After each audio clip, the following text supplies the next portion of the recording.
안녕하세요. 인생책방입니다. 저는 책을 소개하는 북텔러 남현숙입니다. 제가 오늘 소개해드릴 책은 바로 한중록이에요. 네, 바로 이 책인데요. 해경공 홍씨 지음 정병설 옮김 문학동네에서 출판됐습니다. 한중록 하면 모두들 한 번쯤은 들어보셨죠. 하지만 전자 한중록을 읽은 사람이 별로 없어요. 해경공 홍씨가 누굽니까? 바로 조선의 영조 임금의 며느리이자 사도세자의 부인, 즉 세자빈이자 조선의 임금 정조대왕의 어머니죠. 당시 최고의 지위를 누린 여인이었지만 한편으로는 자신의 남편인 사도세자가 뒤주에 갇혀 죽게 되고 아들인 정조가 갑작스럽게 죽게 됨으로써 자신보다 먼저 이 세상을 떠나보낸 그런 비운의 여인이기도 하죠. 이 해경공 홍씨가 한문이 아닌 한글로, 군문으로 이 글을 썼어요. 그러니까 지금으로 말하면 대통령가의 며느리가 일반인에게 알려지지 않은 대통령가의 그런 가족의 이야기를 글로 쓴 거죠. 얼마나 재미가 있겠어요. 바로 그래서 이 한중록은 조선 왕조실록에는 기록되지 않은 어떤 궁중의 이야기들, 법도들, 그런 어떤 왕가의 이야기들을 아주 자세하고 생생하게 기록되어 있는 아주 가치 있는 책이에요. 한중록은요, 필사본이 한 10개 정도가 돼요. 2본이라고 하죠. 그런데 이 2본들이 각자 내용이 다 조금씩 달라요. 이 2본에는 어떤 내용이 빠져 있고 또 이 2본에는 어떤 내용이 조금 더 이렇게 첨가돼 있고 하는 그런 것들이 있는데, 옮긴이의 그 견해에 따르면 미국 버클리 대학에 소장된 이 한중록이 아마 원본이지 않느냐 하고 그렇게 추측을 해요. 왜냐하면 여기에는 다른 2본들에는 있지 않은 내용이 수록이 되어 있어요. 그 내용이 뭐냐면 해경공 홍씨가 어렸을 때 그 부모가 부부싸움을 하는데 자신이 부부싸움을 말렸다 하는 그런 대목이 나오거든요. 이게 필사를 하는 사람이 뭐 이런 내용은까지 굳이 뭐 필사를 해야 되나, 이건 약간 좀 부끄러운 일이지 않냐 해서 이렇게 많이 뺐나 봐요. 그러니까 이 내용이 수록된 이 버클리 소장본 한중록이 아마 원본이지 않냐 이렇게 추측을 하는 거죠. 해경공 홍씨는 그 한양의 명문가에서 태어났어요. 특히 명문가 중에서 노론의 명문가로 태어났는데, 어느 정도 명문가냐면 이 해경공 홍씨의 오대손 할머니가 선조의 딸인 정명공주예요. 굉장한 명문가 집안이죠.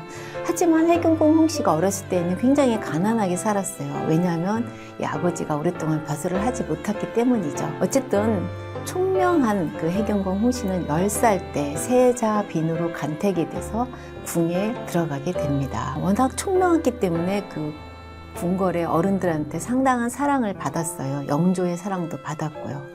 그러다가 18살에 돼서 바로 아들을 낳죠. 그 아들이 바로 훗날 정조 임금이 되죠. 18살에 아들을 낳고 10년 후 28살 때 자신의 남편인 사도세자가 영조의 명에 따라 뒤주에 갇혀 죽게 되는 그런 비극적인 사건을 맞게 되죠. 드디어 아들인 정조가 무사히 잘 자라다가 영조가 죽게 되고 아들이 드디어 정조라는 왕으로 등극을 하게 되죠. 그리고 정조가 왕이 돼서 해경공 홍씨가 이제 환갑이 되자 크게 잔치를 벌여줘요. 그러면서 이 해경공 홍씨가 나름대로 평온하고 한가한 삶을 살게 돼요.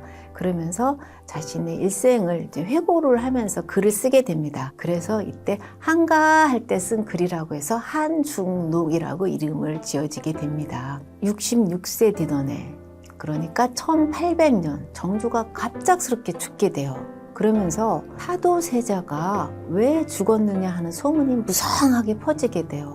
왜냐하면 정조가 임금일 때는 사도세자의 죽음에 대해서는 언급하지 말라는 엄한 그런 명령이 내려졌기 때문에 그 누구도 함부로 말을 할 수가 없었죠. 하지만 정조가 죽고 나자 다시 그 사도세자의 죽음에 대해서 막 소문이 퍼지게 되는 거죠. 그 소문 중에 하나는 사도세자가 잘못을 했기 때문에 영조가 자기의 아들을 죽일 수밖에 없었다. 그러니까 영조는 아무 잘못이 없다라는 그런 소문이 있었고, 또 다른 하나는 사도세자는 아무런 잘못이 없는데 어떤 당쟁에 의해서 어떤 권력의 그런 싸움에서 영조가 자신의 아들을 뒤주에 갇혀서 죽게 했다라는 그런 소문이 있었어요. 근데 이에 대해서 해경공 홍씨는 단호하게 한중록에 이렇게 표현을 합니다. 애통은 애통이요 의리는 의리다. 사도세자가 죽게 된 것은 그 누구의 잘못도 아니다. 단지 그 병이 깊어서 어쩔 수 없는 일이었다.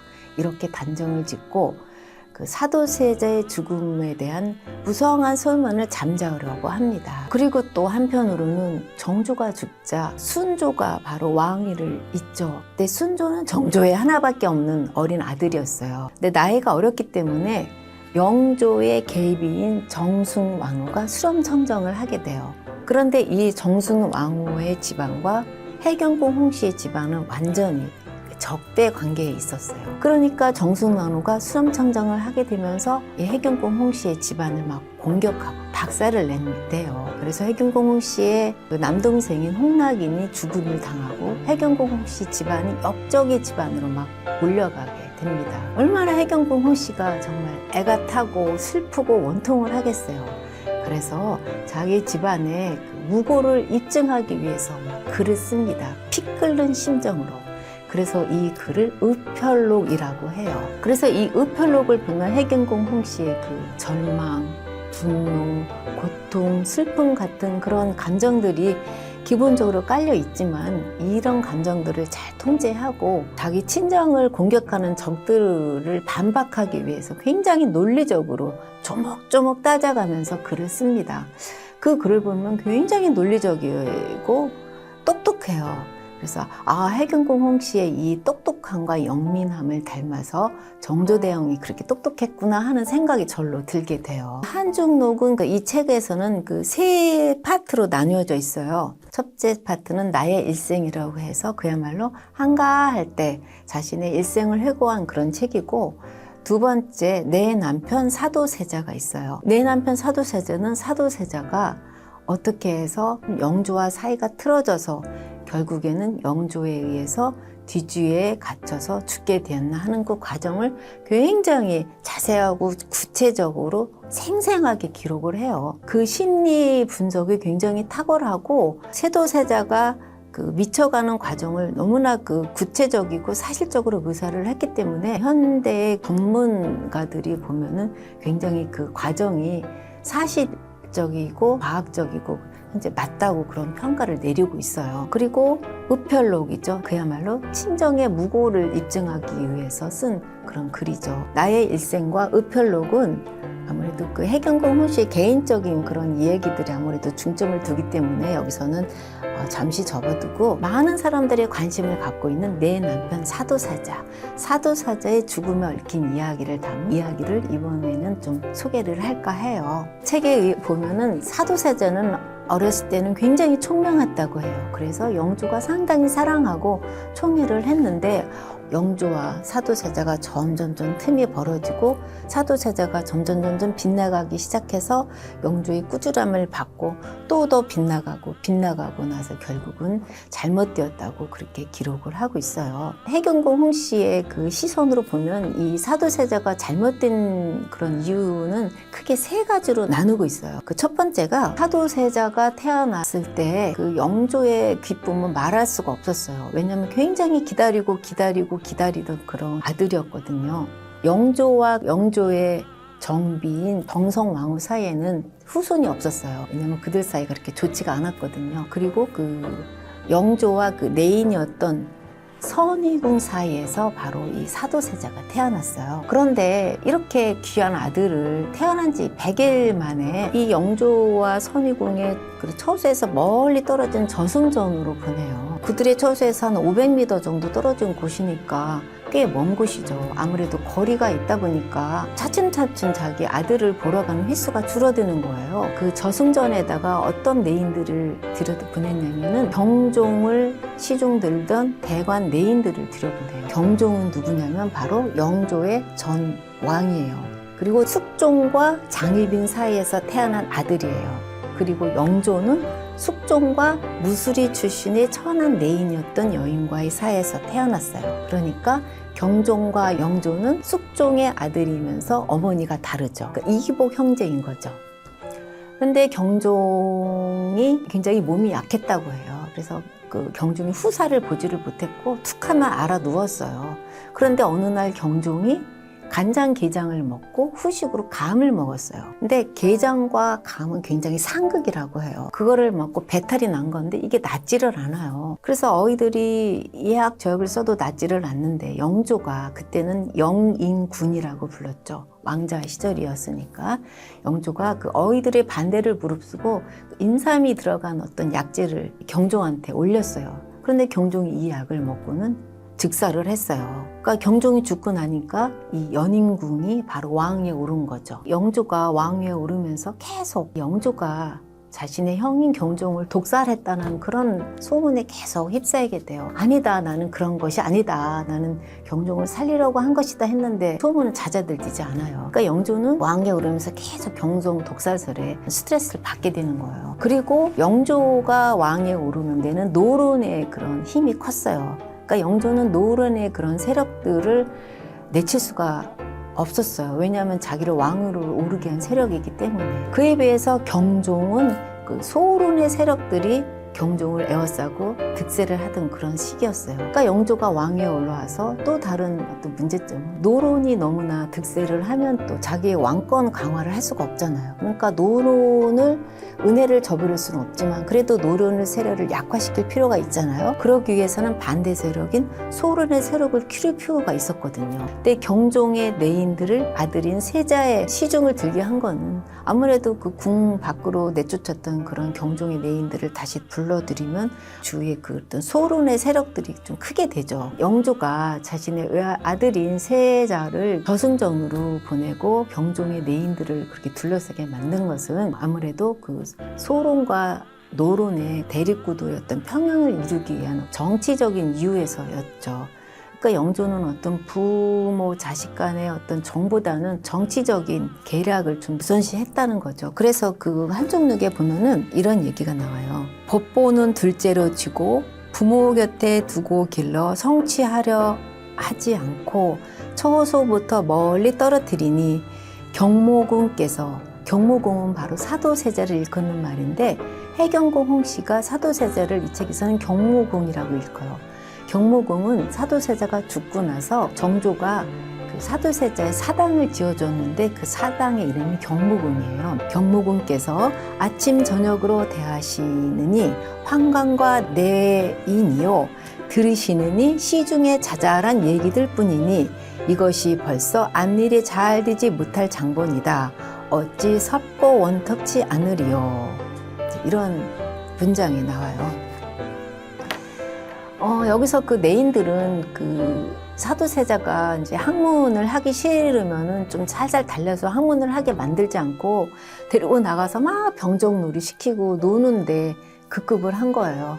그럼 영조가 갑자기 세자를 찾으러 왔는데 학문은 안 하고 병정놀이하고 노니까 자꾸 꾸짖죠. 그리고 영조와 이 선의궁이 이 세자를 자꾸 보러 가는 횟수가 뜸해진 이유 중에 하나가 선의궁이 어떤 출신이냐면 경종의 그 내인들의 부하였어요. 그러니까 지금 사도세자를 모시고 있는 내인들의 부하였기 때문에 지금은 아무리 그 왕의 비가 돼서 세자를 낳았지만 그래도 옛날에 자기들 부하였으니까 이 속으로는 그 선의궁을 업신여기는 그런 태도가 깔려있단 말이에요. 그러니까 선의궁도 자꾸 그쪽에 가면은 옛날 일이 생각나고 하니까 자꾸 꺼려지는 거예요. 그래서 선의궁도 자기 자식을 보러 가는 이런 횟수가 좀 줄어들고 영조도 같이 가는 것이 불편하니까 줄어들고 하니까 점점 이런 내인들 속에서 사도세자가 커가는 것이죠. 두 번째 이유는 영조의 꼼꼼하고 까다로운 성격과 훈육이라고 들었어요. 해경궁 홍씨는 이 영조와 사도세자가 틀어진 이유가 바로 영조의 이런 좀 특이한 성격 탓이다 하고 아주 대놓고 이렇게 공격을 합니다. 이런 거를 어떻게 실록에서 기록을 할 수가 있겠어요. 그 한종록의 한 문장을 보죠. 영조께서는 영명인효하시고 꼼꼼히 살피시고 재빠른 성품이시고 경모궁은 덕성은 거룩하시나 과묵하시고 행동에 날쌔지 못하시니라. 그러니까 영조는 굉장히 민첩하고 영특한 그런 인물이었어요. 그에 비해서 그 사도세자는 좀 덩치가 크고 대신에 좀 행동이 좀 굼뜨고 좀 느린 편이었나 봐요. 그러니까 그 영조가 보기엔 좀 답답하죠. 빨리빨리 행동을 못하니까. 또 이런 또 문장이 있어요. 하나만 더 읽어드릴게요. 부왕을 모시고는 두렵고 어려워 응대를 민첩히 못하시니 영주께서 경로도 하시고 근신도 하시니라. 부자 사이에 틈을 없앨 방도를 생각하셔야 할 것인데 영조께서는 이런 이치는 생각지 않으시고 늘 멀리 두시어 스스로 잘 되어서 절로 마음에 맞으시기를 바라시니 어찌 탈이 없으리요.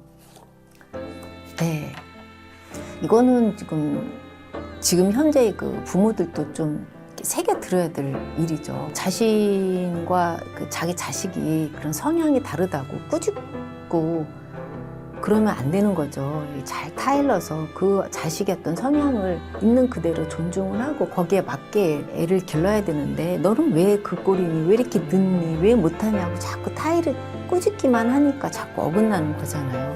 아마 이 영조와 이 사도세자가 근본적으로 좀 성향이 이렇게 달랐던 것 같아요. 그 다음에 영조가 좀 편집증적인 그런 경향이 굉장히 강했다고 봐요. 어떤 기록이 있냐면은 영조는 첫째 딸이 화평옹조예요. 영조와 선지궁사에서 딸을 낳는데 화평옹조인데 굉장히 사랑하고 아주 그 초매를 하게 돼요. 그에 비해서 둘째 딸인 화협옹조는 굉장히 미워해요. 왜냐하면 둘째는 좀 아들이기를 바랬는데 딸로 태어났어서 미워하는 거예요.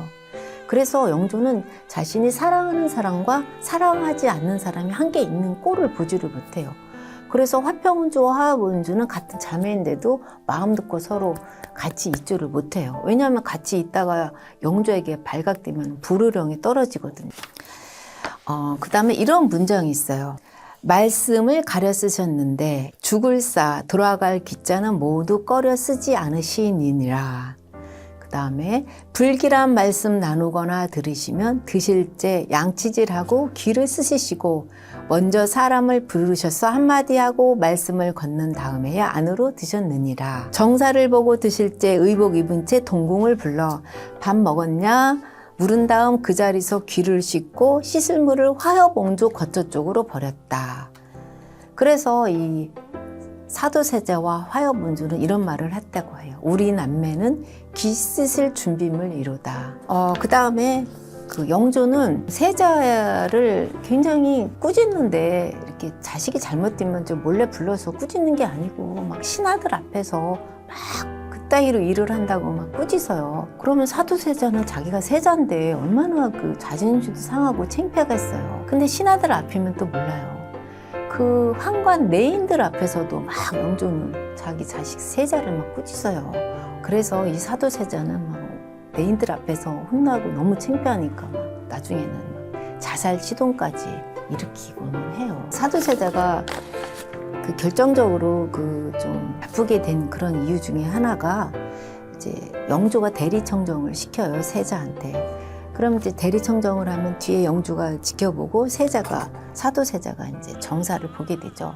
그럼 이제 신하들과 이렇게 의논을 하는 상태에서 이제 어떻게 결정을 내야 될지 조금 이제 어려운 그런 상황에 놓이면은 사도세자가 영조에게 물어봐요. 어찌하오리까? 그러면 이제 영조가 이런 말을 해요. 그만한 일을 혼자 결단치 못하여 내게 번거롭게 취품하여 대리시킨 보람이 없다 하면서 또 사도세자를 혼내요. 그래서 이번에는 사도세자가 이제 어떤 일이 있을 때 영조에게 묻지 않고 자신이 독단적으로 결정을 내려서 신하들한테 알려줘요. 그러면은 뒤에 있던 영조가 또 이런 말을 하죠. 그런 일을 어이 내게 취품치 않고 스스로 결정하랴 하면서 또 혼내요. 그러니까 사도세자는 이러지도 못하고 저러시지도 못하고 정말 미칠 지경이에요. 정말 미쳐버리는 거죠. 그래서 결국 미치게 되죠. 그리고 또 영조는 가뭄이 들거나 흉작이 들면 세자에게 덕이 없어 이러하다. 또 이렇게 또 말을 해요. 그리고 영조가 이제 능행을 떠나는데 어느 날은 이제 큰맘 먹고 세자를 이제 능에 데리고 가요. 근데 그때 이제 비가 왔어요. 그랬더니 세자의 덕이 없어서 이렇게 비가 오는 것이다 하면서 또 세자에게 또 그 탓을 돌려요. 궁궐로 돌아와서 막 그냥 막 미치겠는 거죠. 굉장히 그 아들이 그 아버지 귀를 바치기가 얼마나 또 어려웠겠어요. 이 해균공 홍씨는 그 세 번째 이유로 주변 상황이 이렇게 도와주지 못했다 이렇게 얘기를 해요. 주변 상황이 어떤 거냐면 그 화평옹주 있죠? 영주가 굉장히 사랑하던 화평옹주가 그래도 자기 아버지와 남동생 사이를 굉장히 화해시키려고 많은 노력을 했어요. 영주가 막 사도세자를 혼내고 마땅치 않게 생각을 하면 그러지 마셔요. 네, 세자를 그렇게 혼내지 마셔요. 또 세자한테 가서는 아버지를 이해해라 이렇게 하면서 두 사람 사이를 화해시켰는데 화평옹주가 일찍 죽어요. 그러니까 두 사람 화해시킬 사람이 없어진 거죠. 그리고 또 둘째 딸인 화협옹주도 일찍 죽어요. 화협옹주와 사도세자는 영주한테 미움을 받는 자식들이니까 서로 어떤 돈병상련을 느끼잖아요. 그런데 이 화협옹주가 죽으니까 사도세자가 자기가 어떤 의지할 데가 또 없는 거예요. 그리고 그 궁중의 어른들이 있죠. 인원왕후나 또 영조의 그 정비였던 중전마마죠. 정성왕후가 죽게 돼요. 그러니까 어른들이 이렇게 또 화해를 시켰는데 또 죽게 되고 그래서 중간에서 화해할 사람이 다 없어졌어요. 그리고 또 하나 이 영조와 사도세자 사이를 이렇게 자꾸 멀어지게 하고 이간질하는 세력들이 있었어요. 누구겠어요? 바로 사도세자가 왕이 되는 것을 결사코 반대하는 세력들이겠죠. 바로 영주의 후궁, 특히 뭐 어떤 문녀 같은 후궁들은 굉장히 그 사회에서 이간질을 많이 했다고 해요. 그리고 영주가 정성왕후가 죽자 대비를 드려요. 왜냐하면 이제 중전의 자리를 비울 수가 없잖아요. 정숭왕후를 드리는데 이때 영조의 나이가 66세고 정숭왕후가 15세였어요. 나이 차이가 몇 살이에요 도대체? 51세의 나이 차이가 나죠. 정순완후를 드리는데 이 정순완후의 그 집안의 세력과 해경공 홍씨 집안 세력이 굉장히 적대적이에요. 서로 어떤 세력 싸움을 하고 있었던 거죠. 그래서 이 정순완후 측에 계속 이 사도세자와 영조 사이를 굉장히 멀어지게 노력을 했던 그런 세력들이에요. 이렇게 해서 사도세자가 점점 이제 병이 깊어간다고 썼고요. 그 다음에는 이제 사도세자가 어떻게 영주와 점점 멀어지고 병이 깊어졌는지 그 과정을 이제 자세히 서술을 하고 있는데요. 그거를 한번 살펴보도록 하죠. 자꾸 이제 영주한테 사도세자가 꾸중 듣고 그러니까 어떻게 할 수가 없어서 사도세자가 몇 번 자살 시도를 합니다. 자살 시도를 해서 간신히 살아나기도 하고 어느 순간부터는 이제 증세가 심해져서 헛것이 보이기 시작해요. 보이지 않는데 막 꼿꼿이 보인다고. 그리고 천둥과 벼룩이 치면 너무 무서워해서 막 어디 탁자 밑으로 숨어요. 또 그런 증세가 있는가 하면 또 의대증이 생겨요. 의대증이 뭐냐면 옷을 잘 입지를 못해요. 그래서 옷을 한 벌 입기 위해서는 막 한 10벌에서 20벌 정도의 옷이 막 필요해요. 이거 갖다 불때 버리고 찢어버리고. 이 시인녀들이 이제 옷을 입히는데 만약에 옷이 살갗에 닿으면 그 옷을 입힌 내인들을 막 나중에는 죽이기까지 해요. 나중에는 의대증이 너무 심해서 이 사도세자가 총애하던 첩을 죽이기까지 하는 그런 사고가 나고 나중에는 너무너무 미쳐가서 막 닥치는 대로 사람을 죽이고 해서 사도세자의 손에 죽은 그런 내인들이 거의 100여 명의 정도라고 이렇게 기록이 되어 있어요. 그리고 이제 사도세자가 나중에는 점점 자기 이제 부모를 욕하게 돼요. 자기의 아버지 영주를 막 욕하고 엄마도 욕하게 되고 자기 동생도 욕하게 되고 심지어는 해경공 홍씨에게 바둑판을 던져서 실명할 뻔하는 그런 위험에 처하기도 해요. 그러니까 해경공 홍씨가 이젠 사도세자의 병은 너무나 깊어서 더 이상 어쩔 수 없다. 이제는 자신의 아들인 그 새 손이죠. 정종을 보호하는데 급급하네요. 그리고 나서는 이제 새 사도세자가 이제 영조 몰래 평양을 놀러 가서 20일 동안 이제 궁을 비우게 돼요. 그리고 돌아와서 이제 학질에 걸리는데 이런 문장이 있어요. 경모군께서 6월에 학질을 얻으셔서 수개월을 안타까이 지내시니 차라리 그 병으로 돌아가셨으면 하였더라. 그렇게 되면 경모궁을 여윈 아픈 뿐 당신의 서론과 처자의 원통함이 어찌 이만하리. 그러니까 자기 미쳐가는 자기 남편이 차라리 그때 죽었으면 좋았겠다. 굉장히 솔직하고 대범한 표현이죠. 드디어 1765년, 이때가 이모년이죠. 사도세자가 뒤주에 갇혀서 죽게 된 그런 해인데 그때는 사도세자가 땅을 파고 거기다 3칸짜리 집을 짓고 거기다 관을 놓고 관 속에 자기가 들어가서 눕는 그런 흉내도 내고요. 그리고는 더 심해져서 수구를 통해서 부왕을 죽이겠다고 막 소리치죠. 그러니까 이러다가는 정말 이 사도세자가 미쳐서 부왕을 죽일 수도 있겠다고 해경궁 홍씨가 굉장히 위협을 느끼죠. 그래서 선의궁한테 이 사실을 알립니다. 그래서 선의궁이 정말로 결심을 해서 영조에게 이런 글을 올립니다. 동궁의 병이 점점 깊어 바랄 것이 없으니 소인이 차마 이 말씀을 드리는 것이 정리에 못할 일이나 육체를 보호하고 세 손을 건져 종사를 평안히 하는 일이 올사오니 대처분을 하소서. 네, 사도세자의 생모인 선의궁이 이런 청을 하니 영조가 드디어 결단을 내리죠. 그래서 사도세자를 불러서 자결하라고 명령을 하지만 사도세자는 자결을 하지 않고 용서해달라고 그렇게 애걸을 합니다. 그러자 영조는 사도세자를 뒤주에 갇혀서 죽게 하죠. 이렇게 해서 사도세자의 죽음이 기록이 됐습니다. 어때? 한종록 지금까지 좀 소개를 해드렸는데 어떻게 유익하셨나요? 네, 저는 다음에 다른 책으로 여러분들 찾아뵙겠습니다. 안녕.